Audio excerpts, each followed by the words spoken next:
Alrighty. Hello, everyone, and thank you for being here. I am winging it right now. And let's see, I have to hide. How do I even hide this? There we go. Welcome, everyone, to today's show. Today, we will be talking about whatever you want to talk about. It's a question and answer show. And this was brought on by the guests we had last week. If you were here for last week's show, we had some guests in, and I'm sort of providing what they call an externship. And the guests who were here last week are teachers, and they have sent me many questions, and I figured, hey, let's turn this into a question and answer show. And while doing that, I'm trying to invite someone to come into today's show, and let's see. I'm sorry here. You should invite link. Yes. Paste. YWL. Is YWL right? Yes, YWL is correct. I'm trying to invite someone into the show who is a teacher, and I thought this would be great, but it's not working. And I'm on with tech support right now trying to figure this out. But this is the nature of live shows. You sort of wing it. Kevin has joined. And so Kevin can see, so you can get in, but my guest can't. So let's just say maybe you could try a different browser, question mark, because the tech support could get in. So I'm dictating to the guest who at the same time as dealing with tech support at the same time as running the show, because that's how things work in live television. If you've ever been to live television, you know it can get crazy hectic, and that's what it is right now. Is the guest seeing any error messages? And they say you could click the help button on your end to get support as well, period. All right. And it's very weird. Normally I'm able to hear things, but because I'm set up for a remote guest, I hear an empty, quiet room. I don't hear anything. So I've got earbuds in for that, should that eventually start to work. But anyway, thank you for all, being here. My name is Anthony Brogus. I'm the chief gearhead here at StreamTek.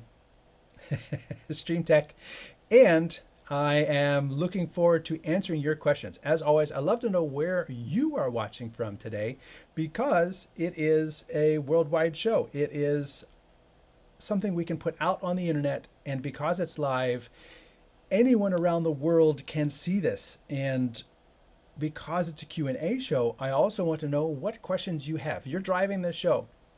I actually don't have any product to show you. It's not a product show. I have deliberately restrained from putting together anything to show you specifically so that you can drive today's show. With that, I'm going to stall a little bit and say hello to all the people who are watching while we can try to get Al on. So we have Andreas, who's watching us from Greece. Thank you, Andreas. You're always welcome to be here. Masafumi Yamasaki is from Japan, is watching. That's very cool. I don't know what time it is in Japan. It's got to be like 2 o'clock in the morning, but konnichiwa. And then Al from the McGee Academy of Arts and Sciences broadcast. That's who I'm trying to bring into the show. So he's here, but he's just not here.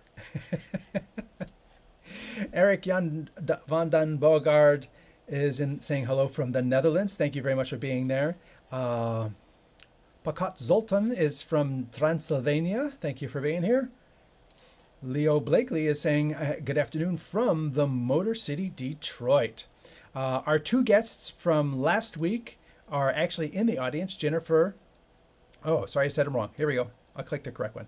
Jennifer Bro and Kelly Monroe are both here in Frisco, Texas, and they are in the audience. So they are going to be taking everyone's, there we go. I think I have Al now. I heard Al Abarca has joined. Thank you very much. Woohoo! I love it when things come together. Ernesto says hello from sunny Arizona. At least I think it's sunny. It might not be sunny. And the phone is going to ring in the office. It's going to be one of those days when everything happens. The only thing that hasn't happened yet is my son hasn't walked into the studio to be on the show. Give it time. Let's see what else. LA12 live streams is saying hello from the UK. Hey, good old Mr. Sabatini is in LaSalle, Illinois. Leo Blakely says, is there an update for the Pro yet? No, there's no update for the YOLOBox Pro. Hopefully things come soon. But we all know that things were kind of at the end of the production line with regards to the Pro and the Mini. They were kind of being pushed as far as they could. They did get an NDI update at the end of last year, but I don't think, I mean, none of the new features, none of the like the mix minus and things like that are going to be able to be implemented on those devices, which were sort of already at the upper limit of what they could be. I have been requesting, it's like, give us the CPU monitor, give us like a couple tweaks, optimize it a little bit, and I think we'll be good there. But thanks for the question. Is there any way to connect iPhone tethering? Usually via USB out, you can share your hotspot connection if your cellular provider allows it or your handset allows it, or you could share your phone as a hotspot and then connect to that hotspot from whatever you're trying to stream with. All right, I guess we're going to get right into the questions because I've got nothing to show. If you hang on a second, I'm going to close the studio door. All right. And you know what? Hey, Al, if you're ready, give me a wave. I'll just bring you on anyway. Maybe you can hear me. Oh, there you are. Do I hear you though? Say hello. Can you hear me? 1, 2, 3. 1, 2, 3. 4, 4, 5, 6. You can't hear me? Yes, you can hear me. No, you can't hear me. You don't hear me. You see me? Yeah. Okay. So you need to be able to hear me. I'm gonna send him a message.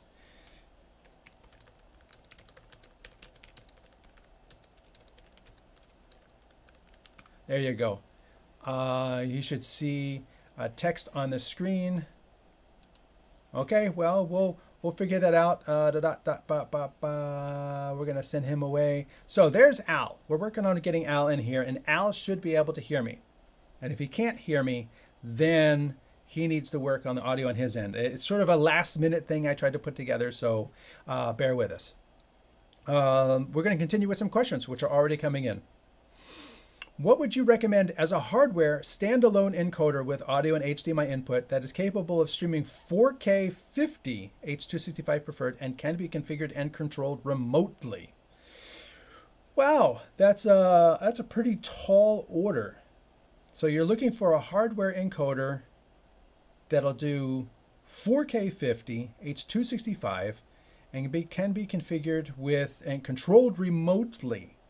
For that, I would look at a KiloView.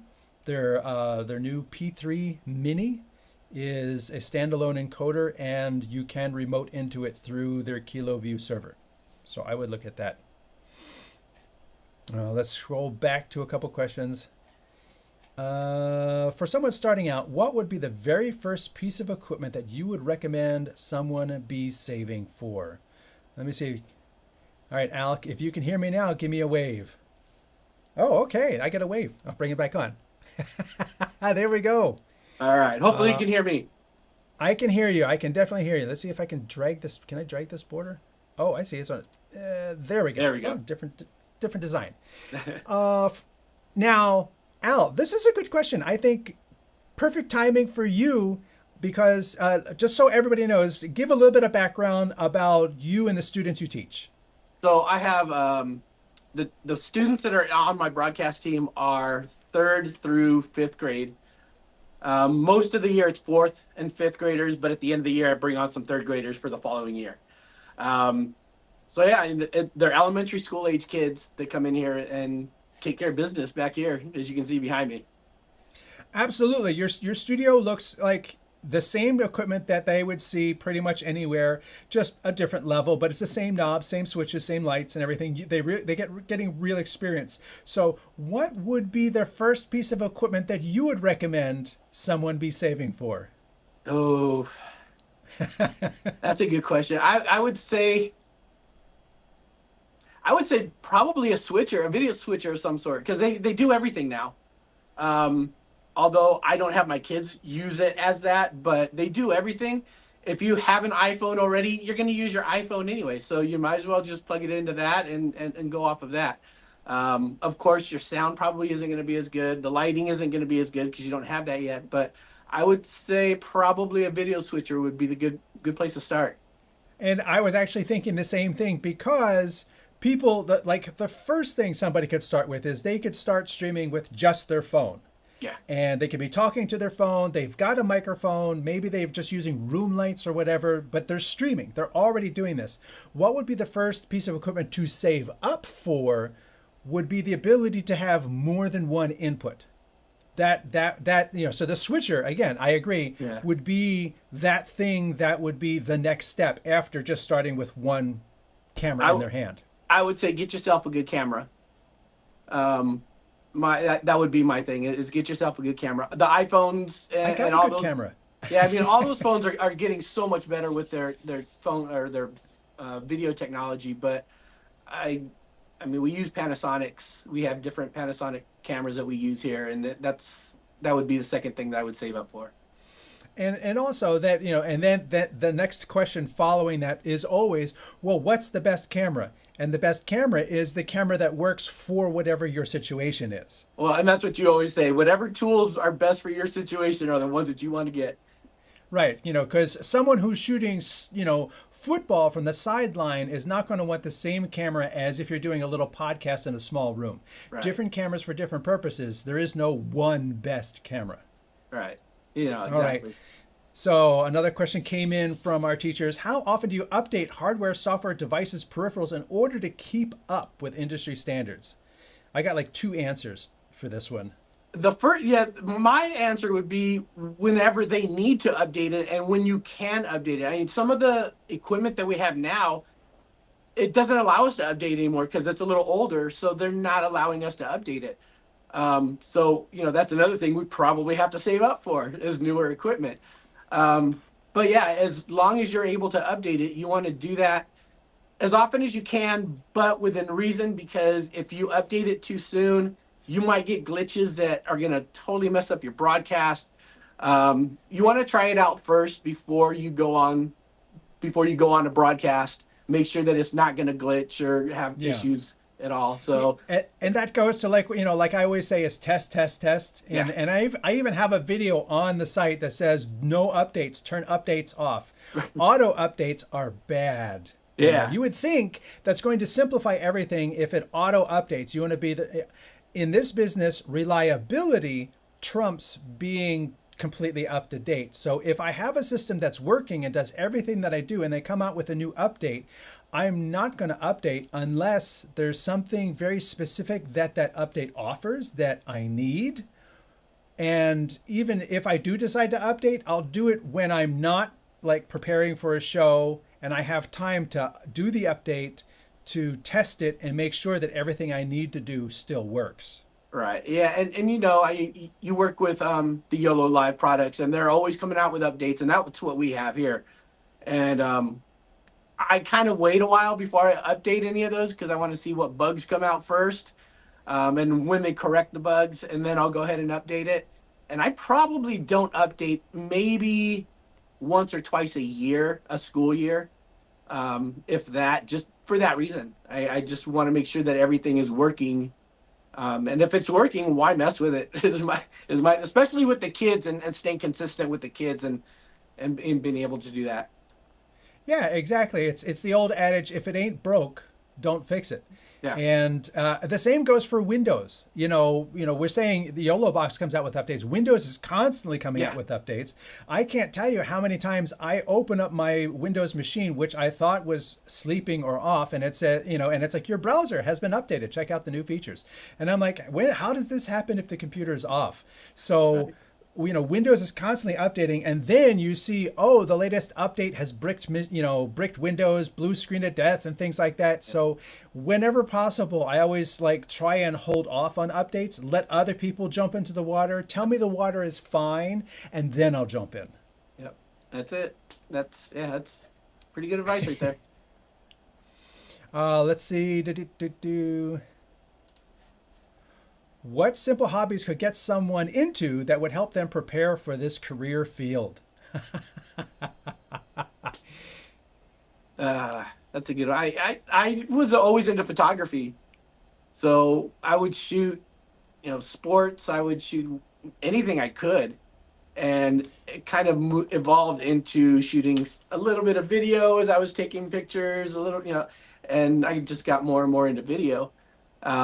I still do photography, and I still teach some of the kids here at the school about photography.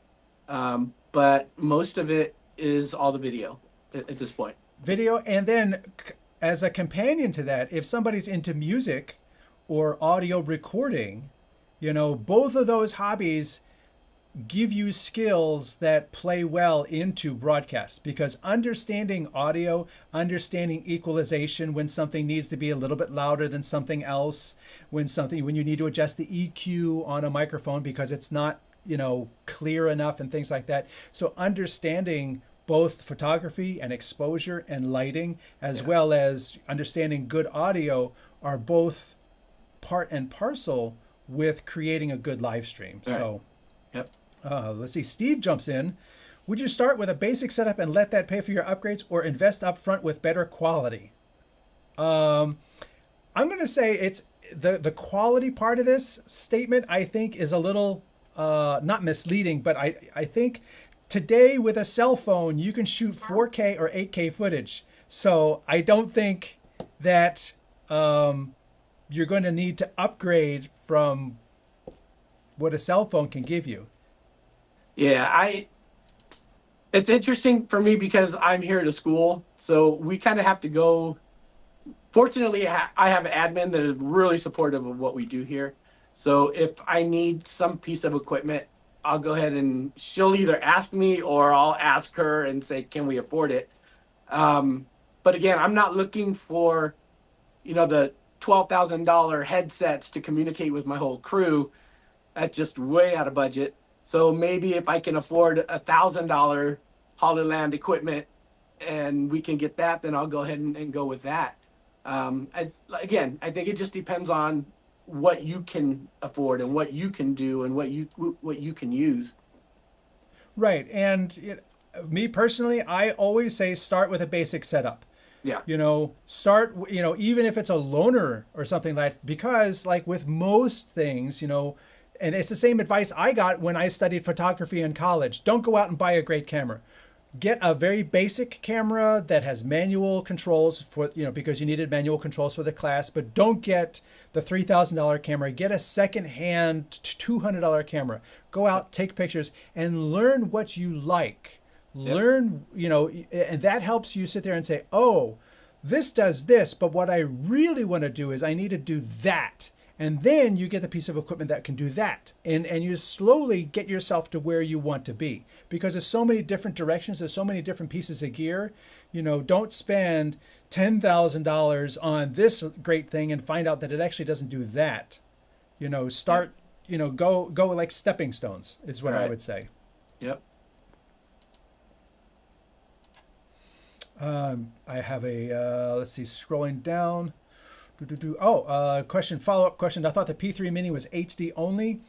It might be, but I think it's 4K. The P2 was HD, but I think the P3, I'm not certain.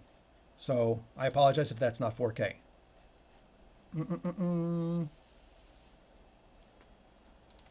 Okay, here's a follow-up question. Video or audio, which is more important at first? I know my answer. I actually said this last week, but you go ahead.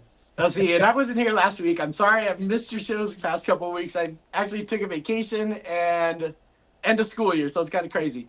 Um, to me, I would say it's probably audio because you can always just put it in some sort of a podcast form and put it out there. It's always nice to see what people are talking about, but you can hear them. It's probably a little bit easier just to hear them. So, and for me, I would probably say audio. Yeah, and I said the same thing last week is that, they call this AV. It's audio video. And audio is first because if the picture goes away or if the picture freezes, but the audio continues, people will wait 5, 10, a little bit longer because they're still able to hear what's going on, even if the picture's frozen. Whereas if the audio goes away and you just see, and then it really becomes like people waving their hands. Nobody's watching silent pictures anymore for a reason. Yeah. Yeah. So Exactly. audio is more important than video. So you could start out with better audio and lesser cameras and then improve your cameras over time because having good clear audio that delivers. And even from the audience, again, I said this is an interactive show. So if you're watching the show, feel free to throw your answers in as well. Matt Ruff also votes. So 3 votes for audio. There you go. And Matt says hello from Music City, Nashville, which of course is audio first. All right, have a couple other questions up here. What educational background do you recommend for students? Now, I guess being in elementary school, the educational background is the same for everybody, so it doesn't necessarily apply. So I'll throw in terms of, once you get to high school and college and everything, what educational background, I would say a good writing educational background is key because you have to understand how to structure things. You have to understand how to communicate clearly. And the most basic form of communication after just speaking to someone is being able to write.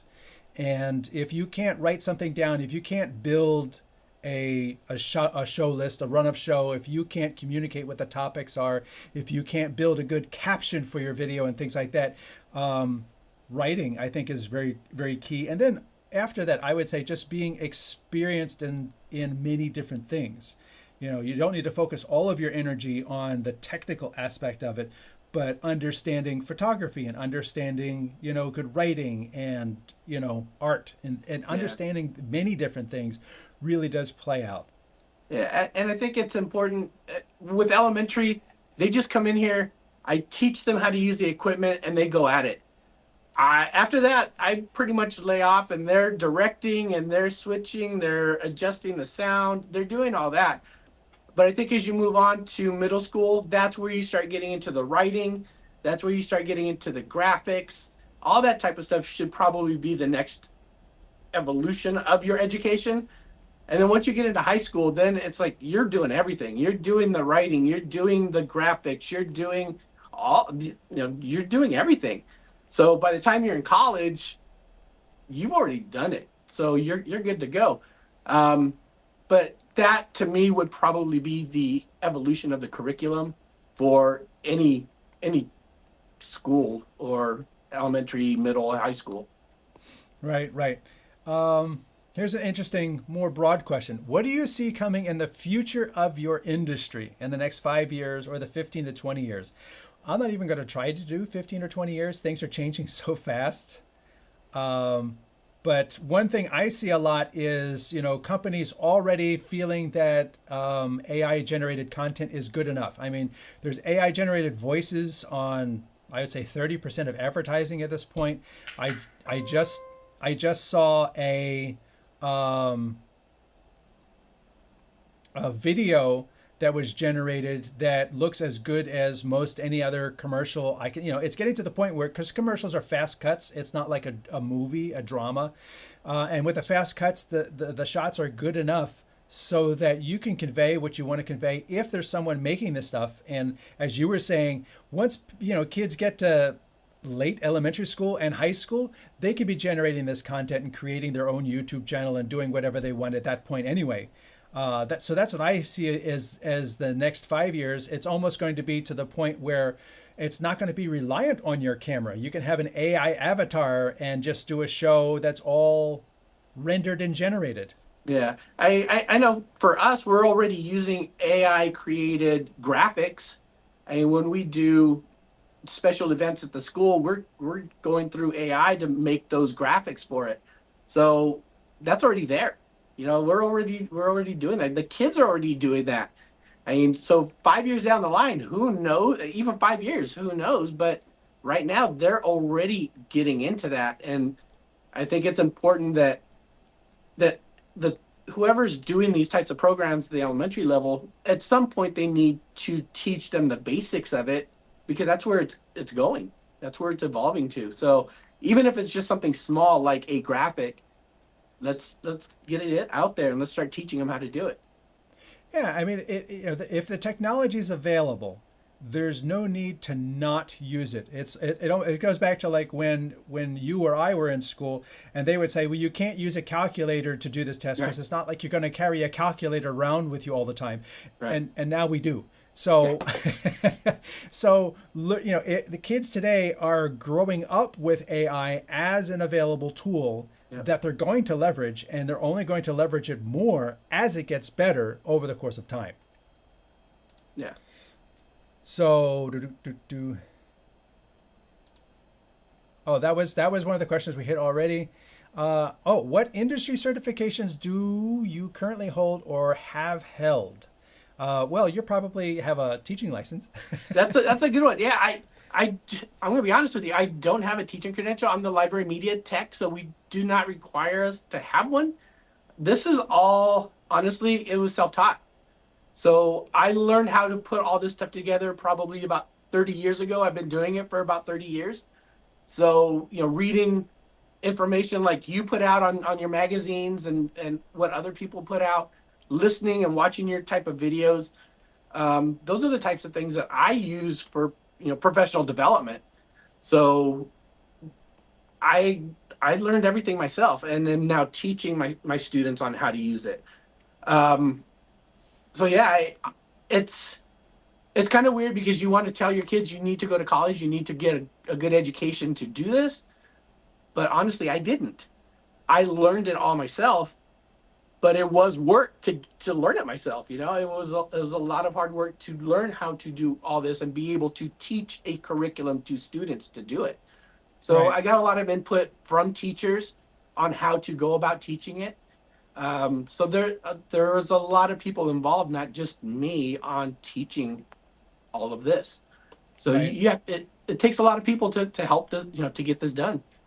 And I think that also speaks well to the fact that high school and college teaches you how to learn.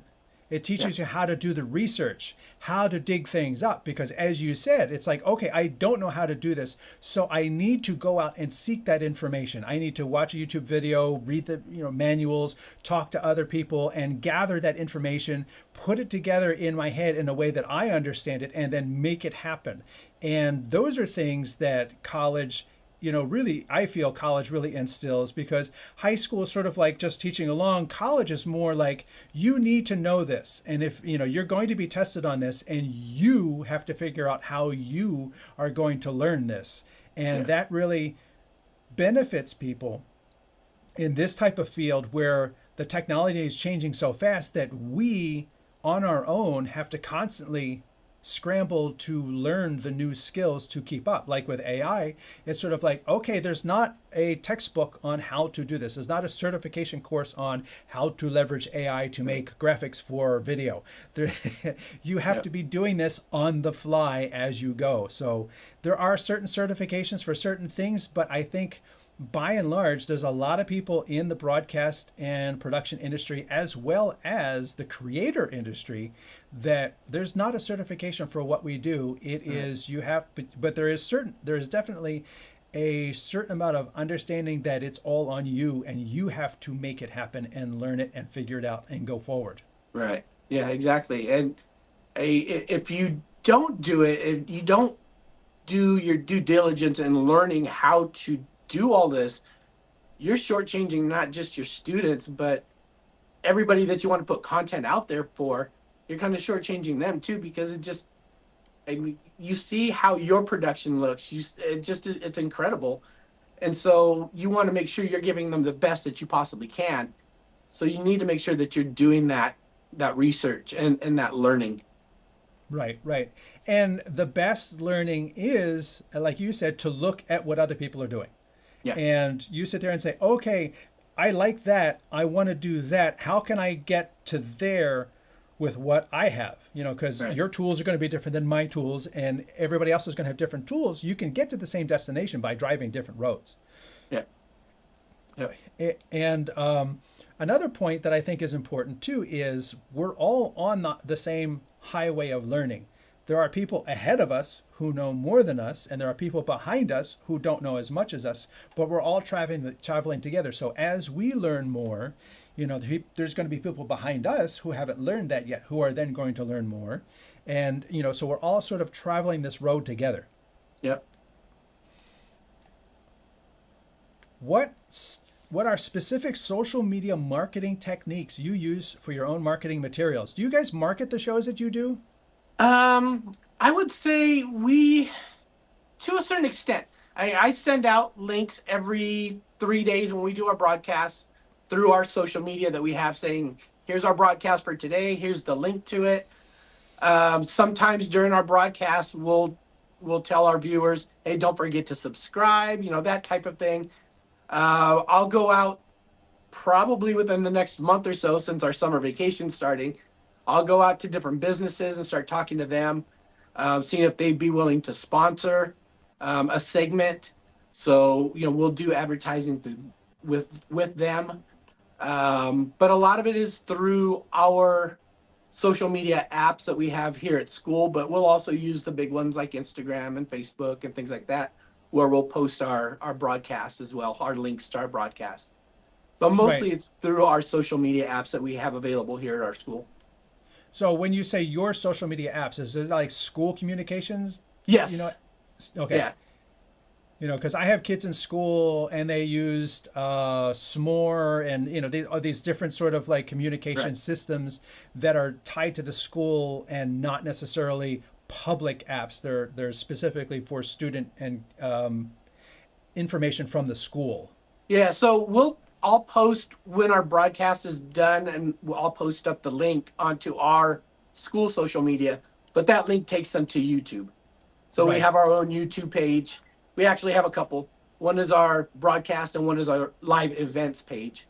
So I'll post all those links on our internal social media pages.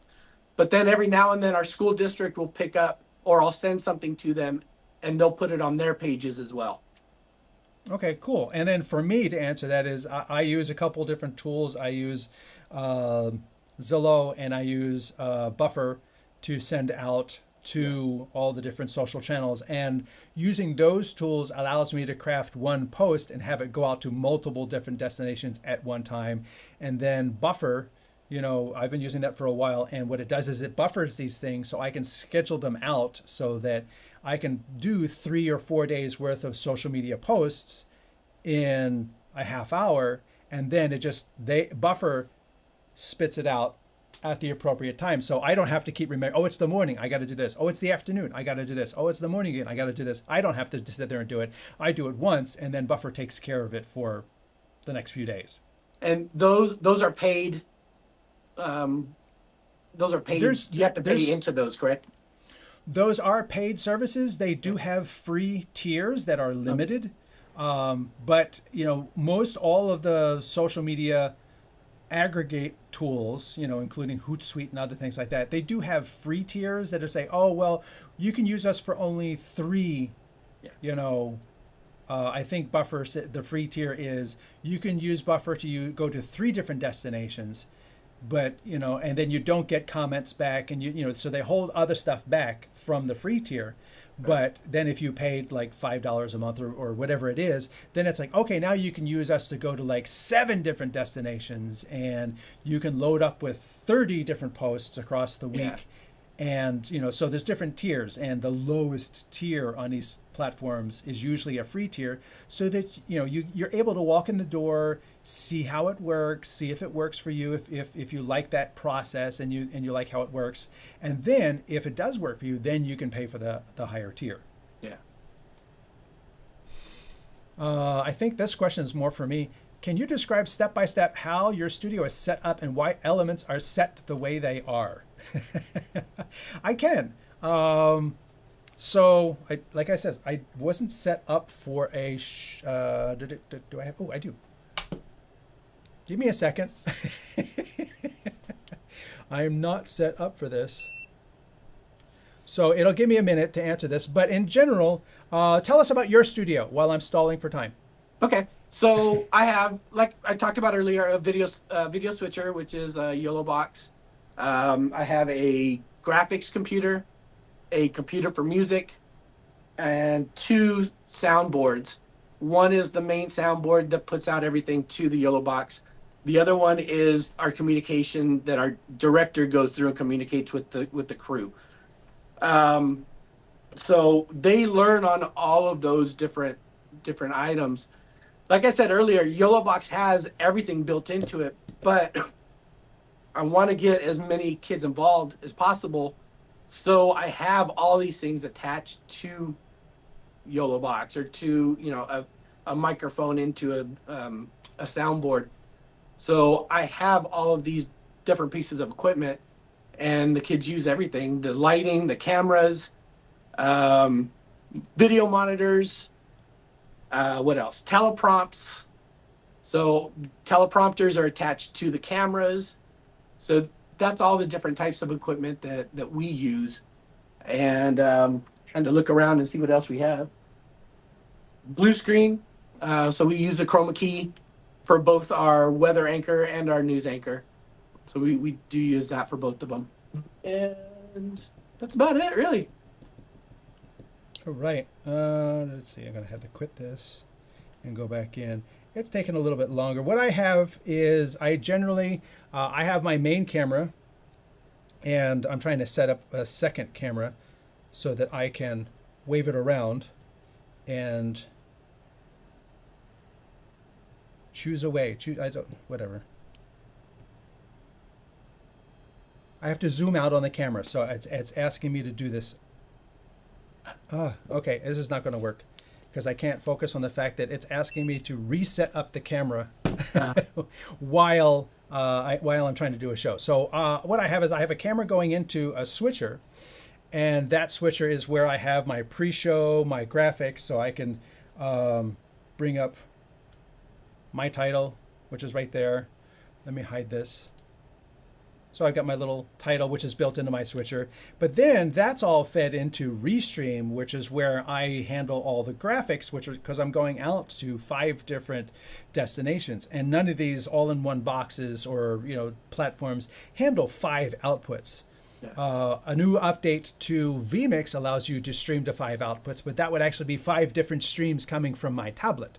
And that's not what I'm doing. My studio is only sending 1 stream, and then once it's in the cloud, it gets split. So that lowers the data requirements that I have to deal with, and also make sure that it's more reliable, because I'm not trying to send this massive amount of bandwidth out. I'm only sending this little stream, and then it gets split out once it's in the cloud. So that's sort of like why I have it set up like this for me. I've done it the other way.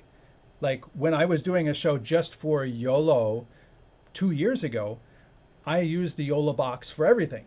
It did all the graphics, it did all the comments, it did all the pre-show, the post-show, it did all of that. And YOLO also has a multicasting service built in so that I could go to YouTube and Facebook and one other thing. But still, that was just 1 stream, and that was all handled by the single box and their service. So different tools offer different capabilities. So again, it comes down to finding the right tool that works for your job. And in my case, there's no one tool that does all of what I want to do.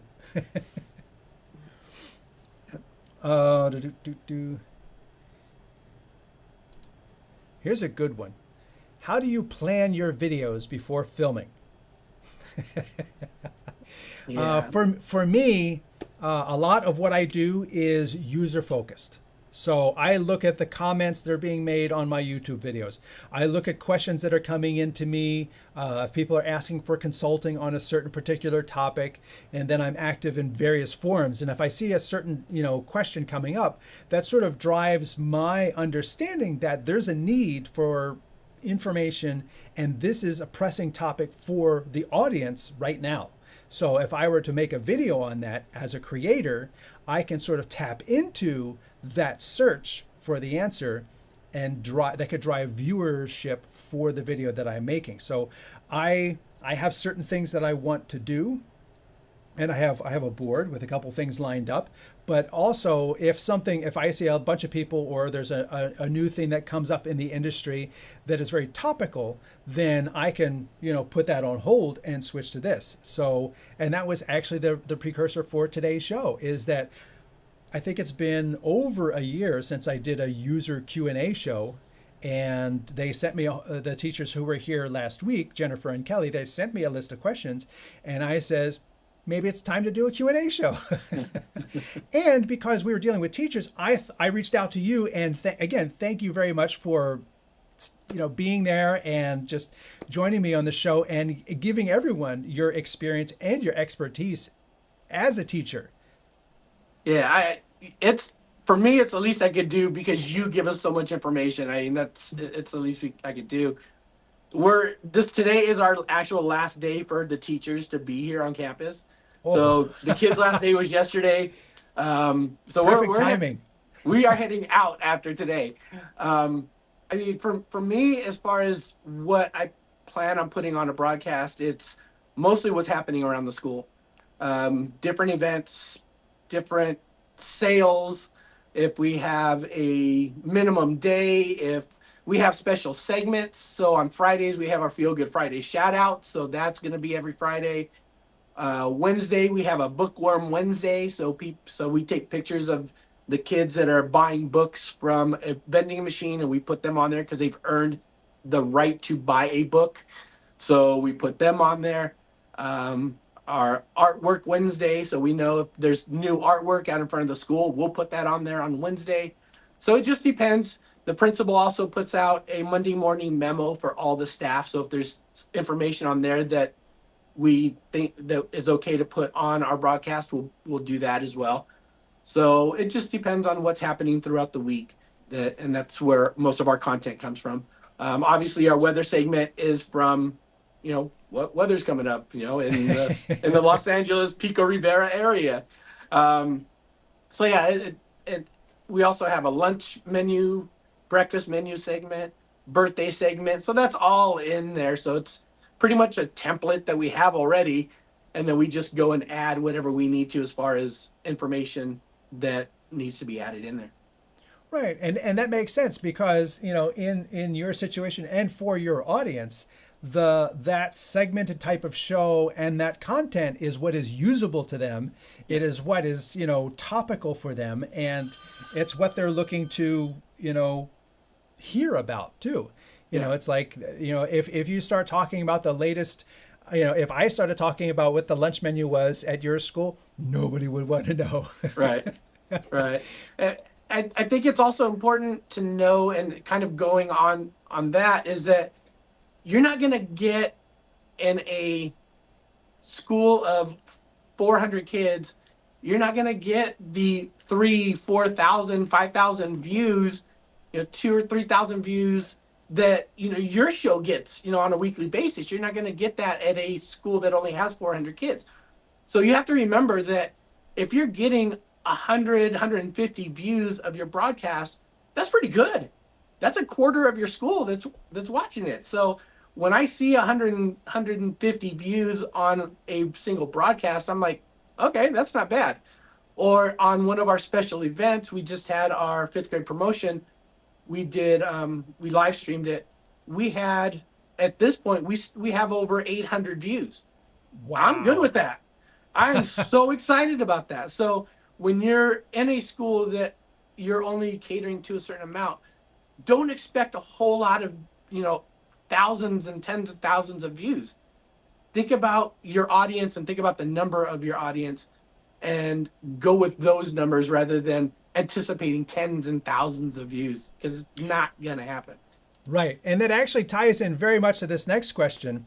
It says, how do you hook in your audience in the first few seconds? And I realized that's a different question because we're dealing with a very specific audience. Like the people who are going to watch my videos, I'm not speaking to a general audience. I have zero traction, and my hook is basically the title because that's what I'm going to be talking about. I don't need to or try to hook someone. I don't use that process where they say, oh, and you have to pose questions to draw people in, and you have to like always say, and there's more information coming later, and all these things. That's sort of like, if you are interested in this particular, doohickey, then you're going to stay in there and look for it. And you're finding the video because you went to YouTube and you said, I need a video on this doohickey.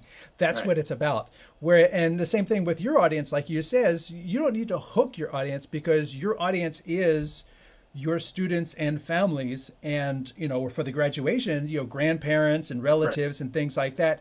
There's no need to try and hook people. The hook part is if you're trying to create general content for just anybody, like Mr. Beast. Mr. Beast has to follow all those rules to hook people in, to get them to stay and keep watching. And what is the angst that he's going to create that you need resolution to later on in the video. So that's his hook, but for it, that's not the same for all types of content.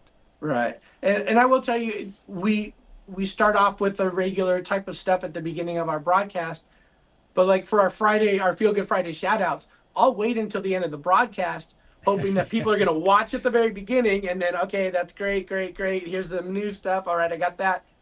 But we're going to wait until the end of the broadcast to watch the Feel Good Friday shout outs to see who got shout outs this week. So you are still doing a little bit of it. A little bit, yeah. And so I do kind of wait for that. Okay. Point made. What techniques do you use to sound natural and confident on camera? Okay, so I know you don't appear on camera, right, but when you're dealing with your students, and then I actually put my answer right there already. All right. There's a process that we actually go through, right? And we just finished it last. Oh, I lost him. So maybe if he's still watching, he can refresh. I don't know what happened. Sorry about that. Yep. Somebody decided to call me right in the middle. Can you hear me okay? Yeah. Okay. Because I'm having trouble hearing you now, but that's okay. So there's a process that we go through as far as the kids for the following year. And so I do interviews with them. And the kids that want to do a reporter or a news anchor, they have to audition. So once they audition and I get to hear them read off a teleprompt, I kind of go from there and say, okay, this is a pretty good reader. Are they reading it well? Are they slowing down if they're reading it too fast? And what type of intonation do they have in their voice when they're reading it? So if they put that intonation in there, I'm like, okay, that's a little higher level advanced reading than what you're used to hearing in an elementary school age student. So I'm good with that, and that sounds really good. So if they're applying for an anchor position, more than likely they're probably going to get it for that reason. So there's a little bit that goes into when I'm picking somebody for that position. But if they have all that, then, and they have personality, I look for smiles. I look for, just the personality, and that's how I pretty much pick my anchors. Yeah, and do you give them guidance in terms of sounding natural and confident on camera? Oh, maybe you can't hear me yet. So 1, 2, 3, 4, 5, 6, 7. Okay. Now, can you hear me? I'm having trouble hearing you again, Anthony. That's okay. Can you hear me now? Let me see if I can raise this. No, he can't hear me. So what I'll do is I'll answer my end of the question while he's working on his audio. And basically what I found is, and it's a fairly common YouTube norm, is that if you're going to be presenting on camera, don't act. And you don't want to try and put on a fake character, unless that's the shtick. You don't want to put on a fake character because it's going to be hard to maintain. You know, the whole point of being online is that you are presenting yourself. And now can you hear me? Okay, Yeah. good. I was saying that the whole point is, you know, what I had said down here is to not act. You are being yourself. And so a lot of YouTubers, you know, I've watched videos on YouTubers talking about doing YouTube and being content creators. And, you know, the universal truth for all of them was just be yourself. Don't try to put on a fake character when being when being on camera. And it's not for everyone. I've worked many corporate events where the CEO, the CFO, various, board members have to get up on stage and do their presentation. And it's not for everyone. Not everyone wants to be on stage. Not everyone feels comfortable speaking to a little round circle in front of them. That's not for everyone. And that's okay. Not everyone's great at surfboarding. Not everyone's great at speed skating. Not everyone's a great Formula One driver. Different things for different people. And thankfully, I happen to have a decent balance where people think I present stuff well, and I'm actually pretty good at understanding some technical stuff. So there's a nice balance there that works, that I can understand something technical and then relate it to other people in a way that they appreciate, which is what makes, if I was bad at the second part, nobody would watch and subscribe to the channel, which if you're watching, please subscribe to the channel. I would be remiss if I didn't say that. Yeah, and I think that's when I say, when I can hear that intonation, that when the kids are reading, they are being themselves, that they're reading and the way that they sound when they're doing it. So that right there just tells me right away, okay, they can do this. So that's a lot of how I go about picking my kids for their on-screen, right. On-screen Here's a tough one. How do you maintain energy and engagement when recording alone? This, because I do videos in addition to doing lives, and definitely having you here for this interaction makes it a little easier because we can bounce off of each other. But when doing like a tutorial video or a gear explanation video where I am literally just by myself, how would I maintain energy? I guess realistically, I sort of try and think of it like I'm still doing a live and there is an audience there watching and reacting, so I'm not acting, but I'm visualizing the person watching it. And I know there are dozens of people watching this now around the world because they've chimed in on the comments already. I know there's an audience there. And so I'm speaking to them and we're getting comments back from them.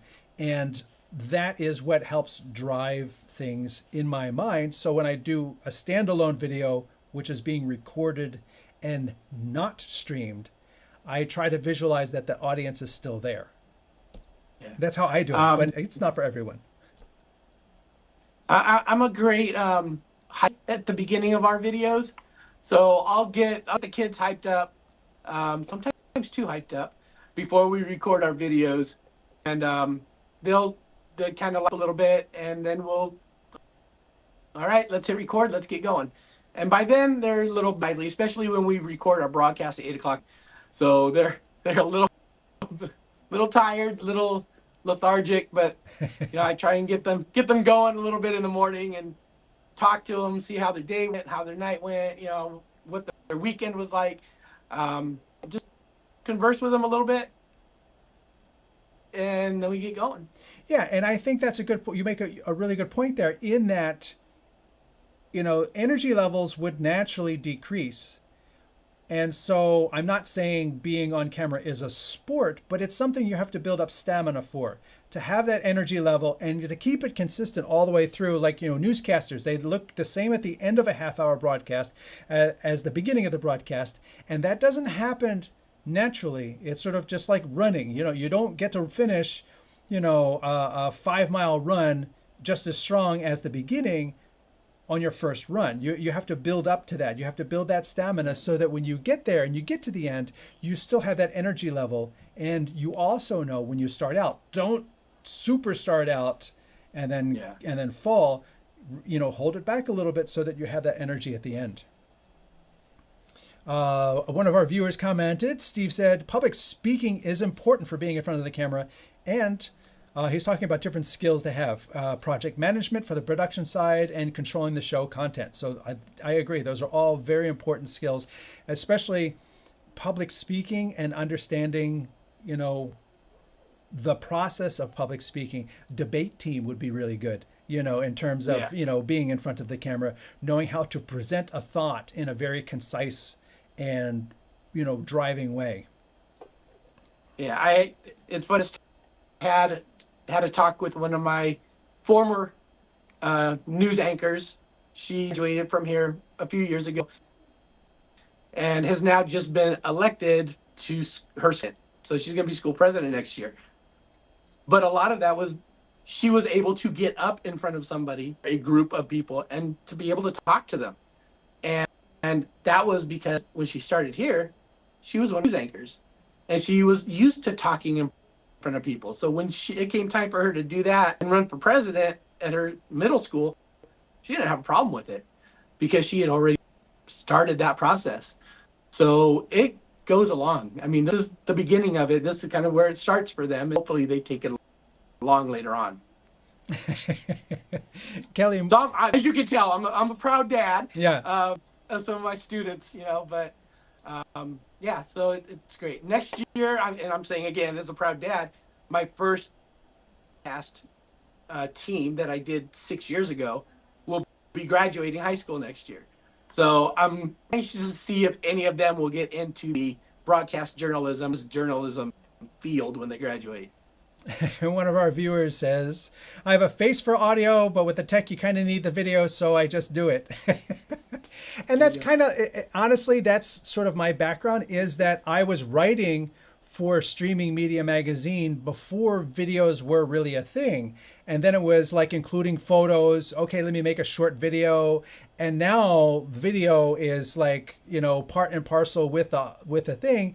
And it sort of just led into it. And I honestly, like when I created the StreamTek channel, I realized that if I had started putting these videos on the web 7 years ago when I was making the content for streaming media, my channel would be much bigger now.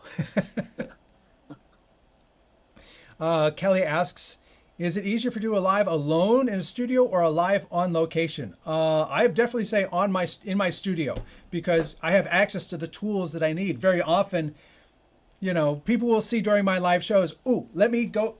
And I go and get something because to explain something, I need that thing. And if it's a recorded video, that gets edited out and I just happen to have it. And if it's a live video, you actually see me walk out of the frame for 5 seconds and then come back in with the thing that I need to show you this part that we're talking about. Maybe it's driven by a viewer question or something. So being in the studio really helps in terms of doing that. But I have done a live. You can go back a couple weeks and we did a live show at the Texas Production Expo, and that was multi-camera, live switched with the audio. Really needed an audio operator. Lesson learned. And it's not easier. It's different. It's a little easier because you've got the energy of the show. We were pulling people off the show floor to be guest speakers and things like that. So that part of it was a little easier. But at the same time, it's harder because I can't control the environment at all. So that is a real challenge. Which is the one you like the most? Which is the one what I like the most? I don't know. We'll have to ask for a clarification on that. Negus Christo says, which has the better encoder, Ultra or the Extreme? I'm probably going to say they're the same. It's probably the same chip, as far as I know. Again, I'm not an engineer for YOLO, but both Al, you're over here, Al and I both use YOLO boxes, and the encoder for the Ultra and the Extreme, I believe, is probably the same chip or the same type of chip. If it's a Snapdragon, it's probably a Snapdragon this, and then a Snapdragon Plus or an Ultra on the Ultra. But it's this inside of it, it's going to be the same architecture that's doing the encoding on both of those chips or both of those machines. So they're going to be the same. She clarifies, is it easier for you to do a live show alone in your studio or live on location Oh, which do I like doing the most, studio or on site? Well, I like easy, so I'm going to say my studio. And Yeah. Matt chimes in as well. I'm too lazy to do recorded video. I don't want to spend the time for editing, so I just do it all live. My life has always been live. And there's that too, because I do take, a lot of my live shows are themed shows. And then because of the way YouTube structures YouTube, when you go to somebody's page, the content channel, live is somewhere else. They don't see the live, they only see all the recorded videos. And if I want that thing that I talked about over there to be over here, I have to take that show, bring it down, edit it, and I'll take out the live aspect where I'm answering other questions that aren't related to that product.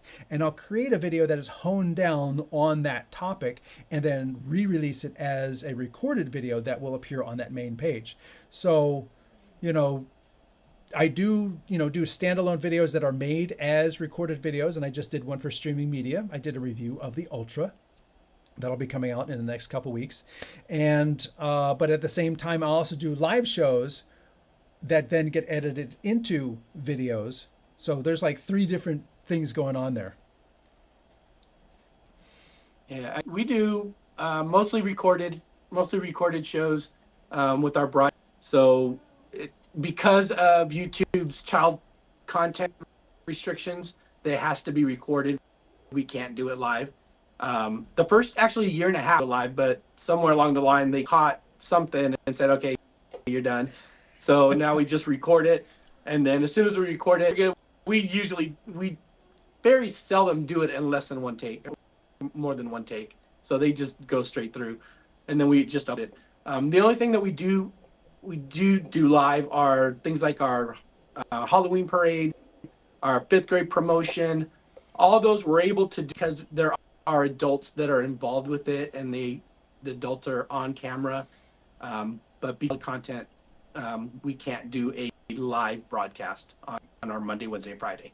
I mean, and that's understandable because, and in terms of the education for the kids who are taking these classes too, it's probably not even important in terms of, do you feel that there would be something they're missing from not doing it live if they do it almost live, but it's recorded and then uploaded later? Yeah, there really isn't much that they're missing as far as I'm concerned. They're still going through the process of recording sound, graphics. They're still going through that whole process. There's really not much that they're missing. Another question comes in. It says, do you rehearse your delivery or just go with the flow? I don't rehearse because, I've been doing this for 25 years. So I'm basically talking about the things that I've been doing for a while, unless it's a new product, in which case I will actually set up and walk through the product and learn the product before the show. In terms of your show, you said the kids don't rehearse, or do they do a rehearsal and then record? Yeah, so as you can tell, I have people coming in my room right now, so I might get a little loud.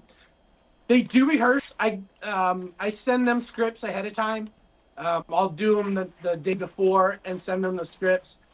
If they're not able to look at them, then they'll come in the morning and they'll run through the scripts. They'll run through the teleprompts really quick. Most of the time, like I said, it's kind of a template, so they know what's coming up. The only thing that changes on a daily basis is maybe the content, the actual news content that we have. So the announcements that we do, those might change on a daily basis. So they'll go through those and see how things are structured and what order they go in. But other than that, it's not really anything that they practice ahead of time, because for the most part, like I said, other than the announcements, they know what's coming up because it's all kind of a template for them. Right, yeah. How important is wardrobe, lighting, and the backgrounds to the presentations? I guess you do use a little bit of green screen, or do you have sets for like the anchor and stuff? Yeah, that's interesting because if you see behind me over here, you see screen, and then on the other side, there's also a blue screen.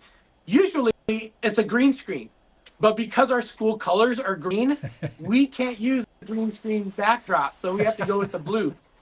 So, and it's interesting because the district colors are blue. Anytime we get any district personnel in here and they're on camera or anything, we ask them, hey, try not to wear any blue when you're here because it's not work. So most of the time we're wearing other colors other than blue, and we can't use green because green is our school color, so we can't use the green background.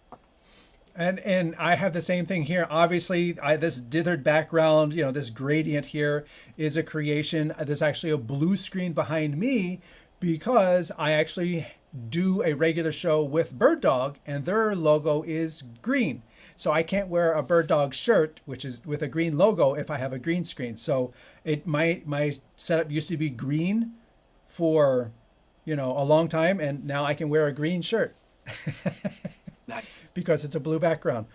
So in that case, wardrobe is very important. Lighting is very important. I have a 4-foot wide soft light, which makes it easy to like wrap around and not have a direct shadow. Whereas if you have like a straight light, you're going to have a shadow on the backdrop and everything. And if I get close enough, you'll see it start to appear a little bit. There it is.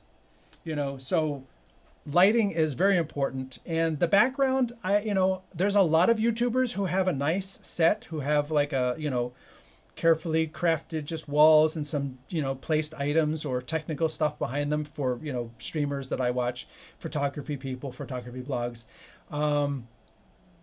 So I think the background is important as long as it speaks to your audience's expectations.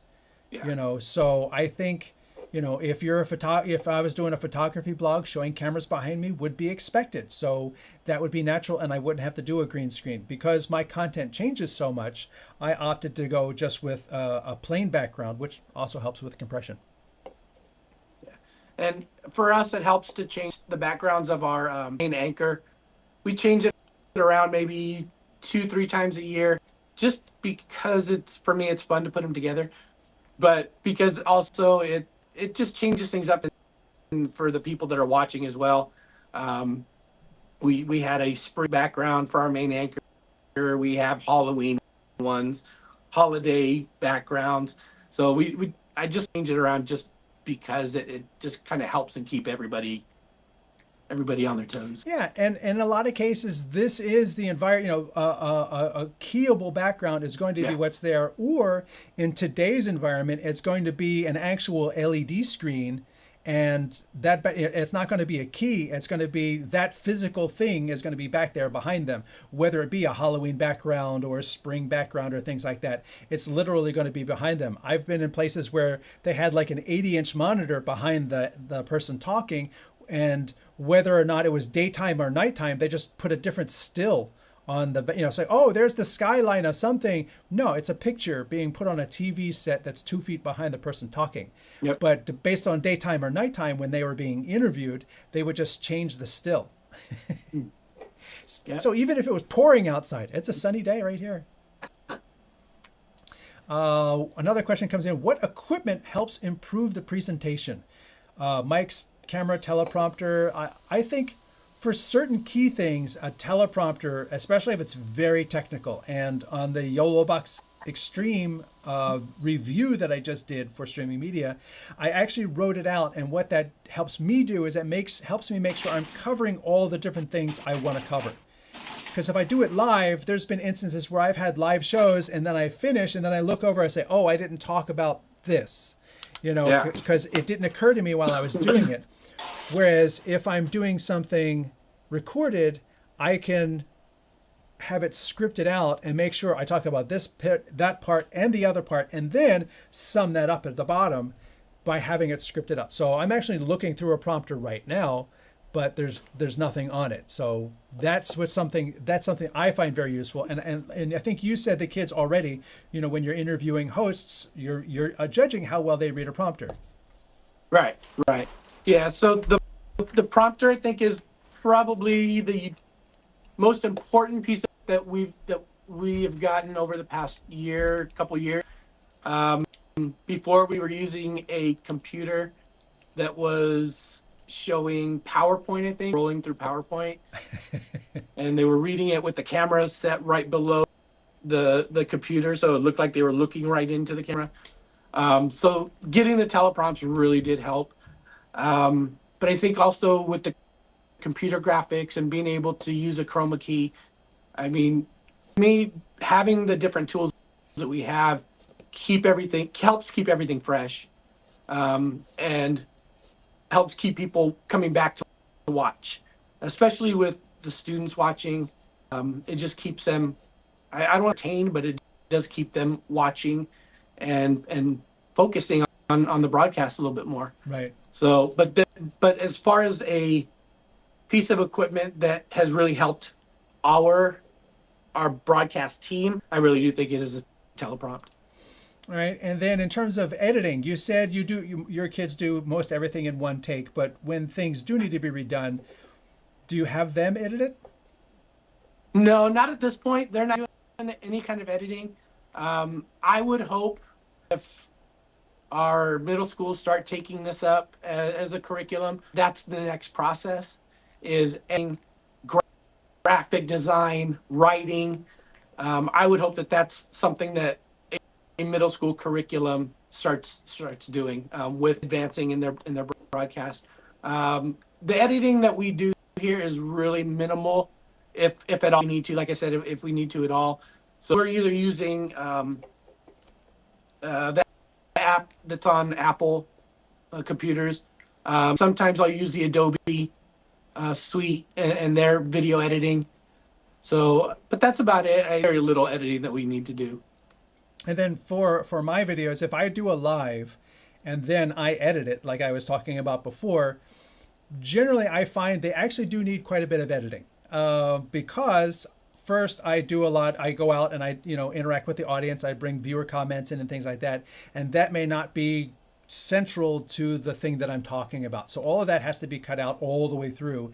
And then I also find that there may be a question at the end that referred to something that I talked about in the beginning, and I have to move sections around based on content so that all the parts talking about bringing cameras in is together. Because somebody may ask, what about NDI? But they ask it at 45 minutes when I talked about it at 10 minutes. And so let me take this whole chunk, this whole answer and move it over here. And so I do a lot of rearranging of the content in the edited videos so that it's all contiguous. All the stuff talking about inputs is together, talking about audio is together, talking about outputs is together. And that way, for the viewer, it makes more sense as opposed to during the live, which is driven by viewer comments. It can all happen in a very out of order fashion. So there's a lot of editing that often has to be done for the edited videos that come from the live shows.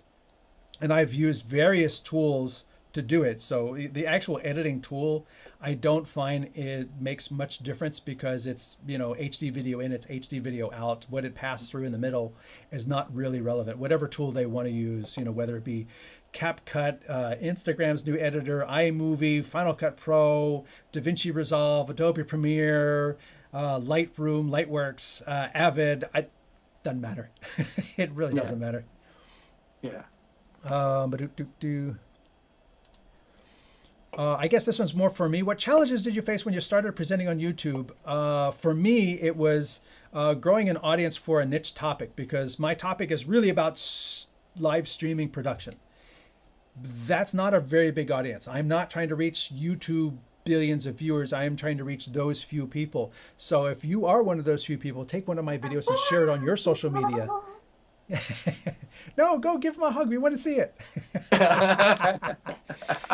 That's the challenge I find. I think for you, your audience is sort of kind of bespoke already. You spoke to that already, right? Yeah, and I think you kind of touched on it too. I mean, you're not going to get the hundred thousands and millions of views, and you're not doing it. And you have to understand that you're not going to. I think for me, it was hard for me to understand why aren't we getting 1,000 subscriptions that I really wanted to get at the very beginning, but then you have to sit back and think about it. You're not going to because audience is limited as well. So you're going out to a certain amount of people. So to understand that that's where your audience is at, and you may not get those hundreds of thousands of views or hundreds and millions of subscriptions. But you have to be happy with what you have. Right, and it also the audience we have is an audience invested in what we're doing. Yeah, We're not exactly. trying to reach millions of people who don't really care. We are reaching hundreds of people that do care. And you know, especially for my show, it's like I'm doing streaming tech. I'm speaking to people like you who are really invested in this type of content and for whom this is valuable. And in terms of the creator market, there are companies who sit there and say, well, we want to put this product out and we want streamers to know about it. They could advertise on YouTube or Facebook and reach certain people, or they could leverage a creator who is creating for that market. So sometimes being Right. hyper targeted helps, being hyper targeted. How do you evaluate and improve your presentation skills over time? And I said, I watch, well, when I edit my stuff, I review it and I make a mental note what to do, what not to do. Yeah, I think for me is going back and me personally looking at the videos first, and then having the kids come in on a Tuesday or Thursday when we're not doing the actual broadcasting and say, what did you guys like about it? What didn't you like? And and then after those three questions, how do we go on improving upon it? Because I don't want to tell them how we need to do it. I want them to think about, okay, well, maybe I needed to raise the level of the sound a little bit more. Or maybe I needed to change the camera to a different camera a little bit quicker than what I did. So I want them to come up with the is. And then if they don't, then of course I'm going to let them know. But 9 times out of 10, they're the ones 2 or 3 months into this that know, oh yeah, I messed up on this, or I think this could have been better. Right, right. And I think reviewing one's own work is the easiest way. Getting feedback from other people does help too, but peer review, with people around you who are doing this process, I think is even more valuable because not only do they know what needs to be done, they can help know how to do it and Yeah. or know why it might not have happened. It's like, oh, I know why that graphic didn't come up because the computer froze. Right. So it's not necessarily your problem. We get it. It was a thing. Yeah. Right. Yep. Let's see. Any exercise or habits that helped you become more confident on camera? What was that? Something baby bubby bumpers? Or no. Yellow baby bumpy bumpers? When watermelon. No. And yeah, let's come back to the live questions and see what's come in here now. Don Cato says, you mentioned that live shows aren't shown in YouTube Studio while live. Is there a workaround? That's the problem I'm having. YouTube Studio.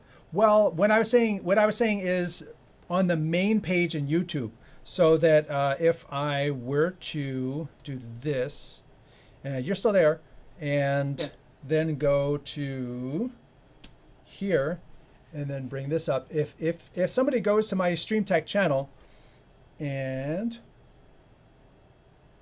oh, you're only getting my camera? No.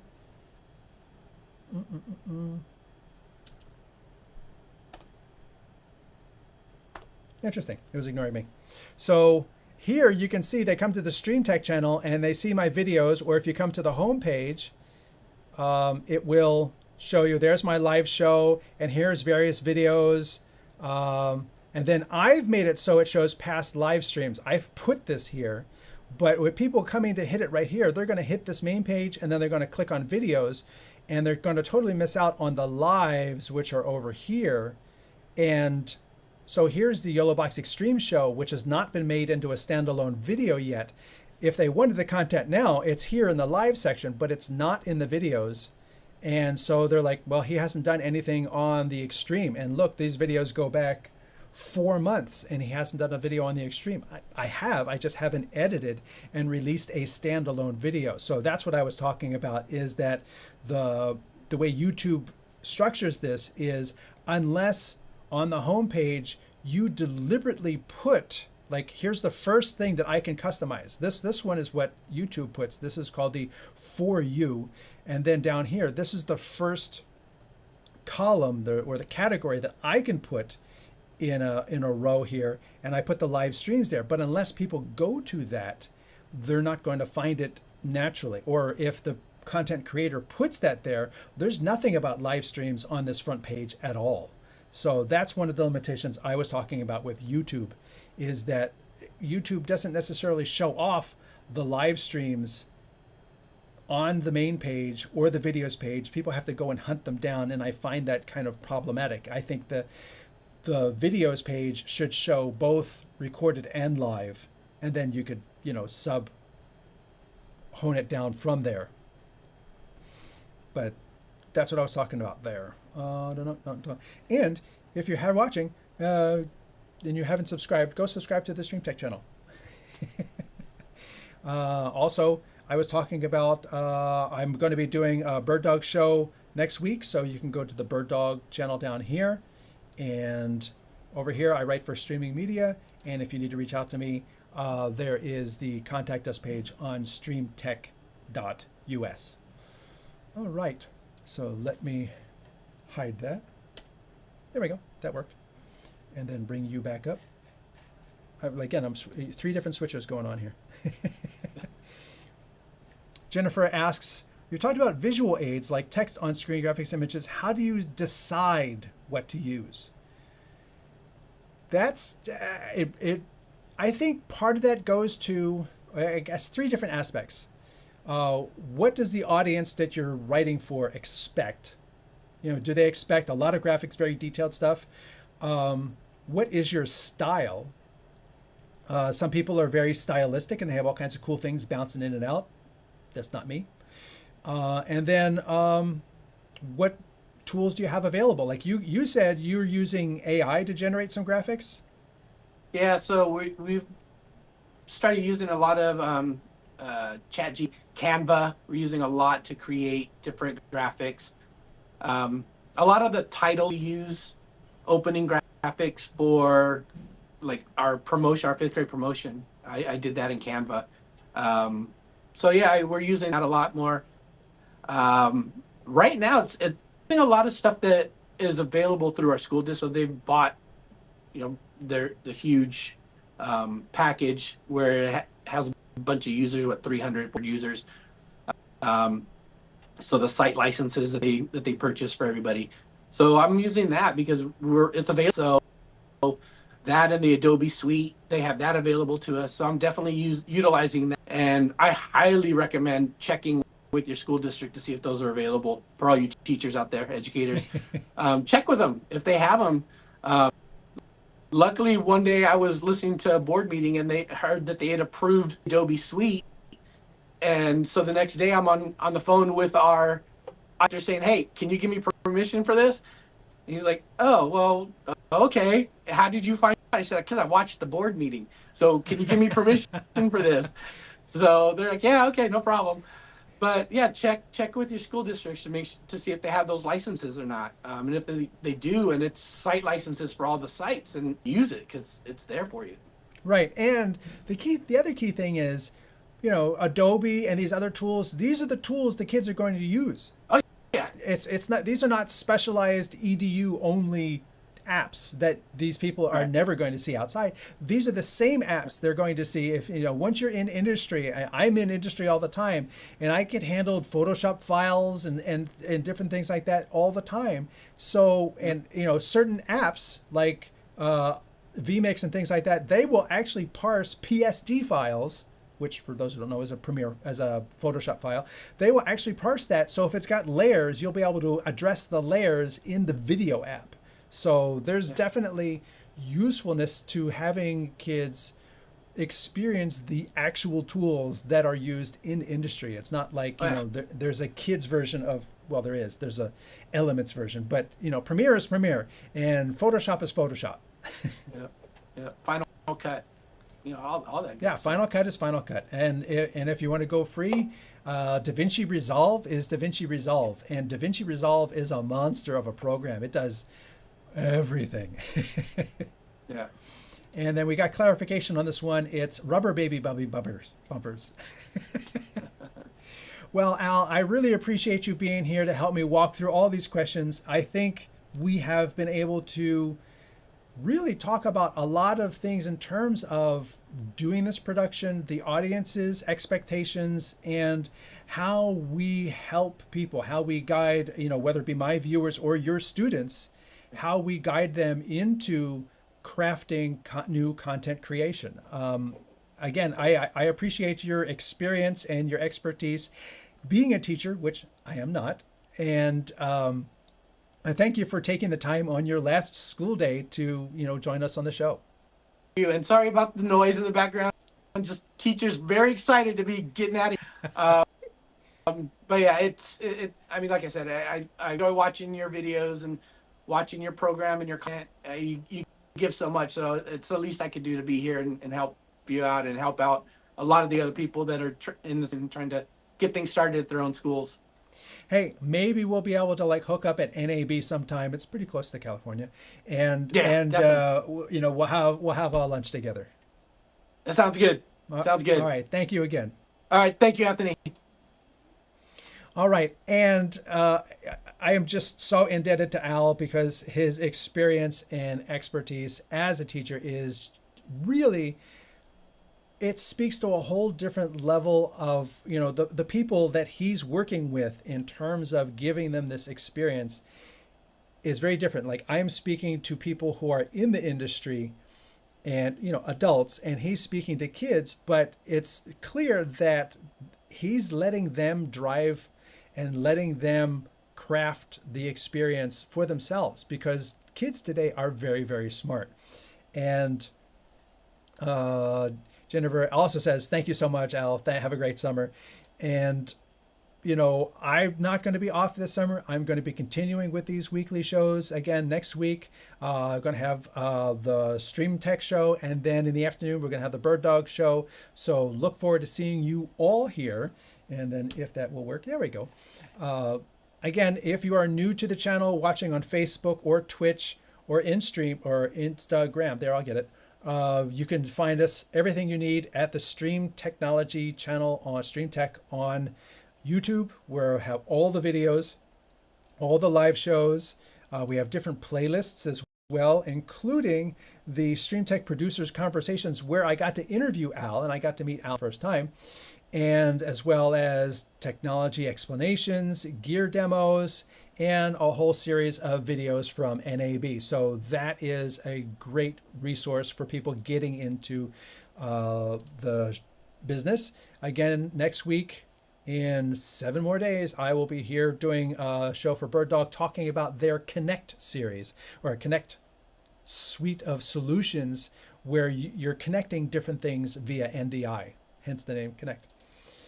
I write for Streaming Media Magazine, and in this list will be a YOLO Box Extreme review popping up fairly soon. So if you want information on streaming media, you can go to streamingmedia.com, and they have a bunch of email newsletters that you can subscribe to. And lastly, if you want to reach out to me and find out the review policy and things like that, you can find out more about StreamTek here at streamtek.us. And with that, I will say thank you all for being there. I always appreciate the live shows and dealing with other people who are into live streaming. Till next time, I will say thanks for watching.